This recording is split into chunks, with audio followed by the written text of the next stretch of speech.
Finally আমিও pizza বার্গে চলে আসলাম। Pizza বার্গের pizza কেমন লেগেছে আমার কাছে, এটার লোকেশন কোথায় এবং ডেকোরেশনগুলো কেমন ছিল সবকিছুর বিস্তারিত জানাবো আজকের এই ব্লগে। হ্যালো এভরিওয়ান, আসসালামু আলাইকুম। রিসেন্ট পিৎজা বার্গ ময়মনসিংহে লঞ্চ হওয়ার পর এত পরিমাণের ভিড় দেখে আমি ভাবছি যে একটু ভিড়টা কমুক তারপরে যাব আমি, কিন্তু ওপেন হওয়ার বেশ কয়েকদিন পরে গিয়েও এখনো দেখি যে ভিড় যেন আর কমছেই না। শুরুতেই বলি পিৎজা বার্গের লোকেশনটা অলরেডি ময়মনসিংহের সবাই জানে পিৎজা বার্গের লোকেশনটা কোথায়। তবুও যদি সহজ করে বলতে যাই, ময়মনসিংহের কাচ্চি ভাইয়ের উপরের তলাই হচ্ছে পিৎজা বার্গ। পিৎজা বার্গের ডেকোরেশনটা আমার কাছে খুবই ভালো লেগেছে। যারা ছবি তুলতে পছন্দ করে তাদের জন্য এটা বেস্ট একটা রেস্টুরেন্ট হবে। এই তো আমি হচ্ছে এখানে ঢোকার এন্ট্রি নিলাম। ভিতরে গিয়ে দেখি যে অনেক ভিড়। রেস্টুরেন্টের ভিতরে এই আপুটা জব করে, তারপর সে আমাদের একটা সিট ম্যানেজ করে দিল। আর এই যে আমি আপনাদের সাথে একটু মেনু কার্ডটা একটু শেয়ার করলাম। আমরা মেনু কার্ডটা একটু ঘাটাঘাটি করে দেখছিলাম যে কোনটা অর্ডার দেওয়া যায়।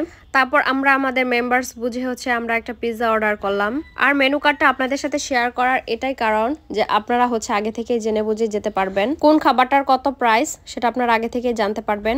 তো আমরা অর্ডার কনফার্ম করে বিল পেমেন্ট করে আমরা বসে আছি। তারপর আমরা পুরাটা রেস্টুরেন্ট ঘুরে দেখছিলাম যে কোথায় কোথায় ছবি তোলা যায়। তো দেখলাম ছবি তোলার জন্য খুব সুন্দর কয়েকটা প্লেস তারা রেখেছে। খাবার অর্ডার করার পর 20 থেকে 25 মিনিট পর খাবারটা রেডি হয়। তো এতক্ষণ সময় আমরা বসে কি আর করব, তারপরে ভাবলাম যে যাই আমরা একটু কিছু ছবি আর ভিডিও করে নেই। এই জায়গায় দাঁড়িয়ে দেখলাম যে এখানে অনেকের ভিড় লেগে থাকে, মানে একজনের পর একজন হচ্ছে ছবি তুলতেই আসে বা একটা ভিডিও করতেই আসে, এরকম একটা অবস্থা।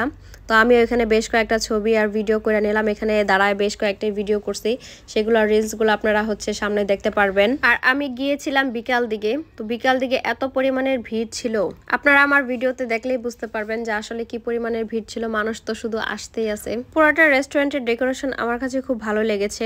আর আমি কিছুক্ষণের জন্য এখানে একা সুযোগ পেয়ে আমি বেশ কিছু ছবি আর ভিডিও তুলে নিলাম। আর এই যে আপুটাকে দেখতে পাচ্ছেন, এই আপুটাই হচ্ছে এখানে জব করে। তো উনি হচ্ছে সবার হচ্ছে সিটটা একদম খুব সুন্দর করে ম্যানেজ করে দেয়। আর এদিকে আমি আর আমার বোন কিছু ক্লিপ নিচ্ছিলাম ভিডিও ছবির জন্য।